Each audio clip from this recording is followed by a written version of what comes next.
Hello ভাইয়া, কই তুই? বন্ধুদের সাথে ঘুরতে আসছি। কেন, কি হয়েছে? তুই তোর পকেটে কি রেখেছিলি? কেন, তুই আমার পকেট চেক করেছিস নাকি? আরে শোন তো, কি বল। আমি তোর ঘর গোছানোর সময় তোর পকেটে ধরিনার পাতা পেয়েছি। কেমন না লাগে? রাগ দেখাস কেন?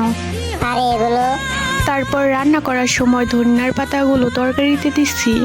এখন আব্বু আম্মু খেয়ে কি সব আবোল তাবোল বলতেছে। কি বলতেছে?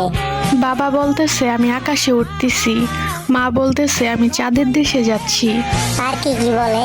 বাবা বলতেছে আকাশের উপর দিয়ে নাকি বিয়ের সব যাত্রী যাচ্ছে, মা বলতেছে চাঁদের দেশে নাকি বর দেখতে যাবে। আর কিছু বলে নাই?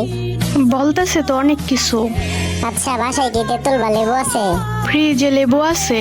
কেন, লেবু দিয়ে কি হবো? তুই দুইজনকে লেবু খাওয়া। কিন্তু কেন? বেশি কথা বলিস না, যা বলতেছি তাই কর। আমি বাসায় আসতেছি। আচ্ছা ঠিক আছে, তাড়াতাড়ি আয়। আসতেছি। ওই ভাইয়া তাড়াতাড়ি বাড়িতে আয়, আমারও জানি কেমন কেমন লাগে এখন।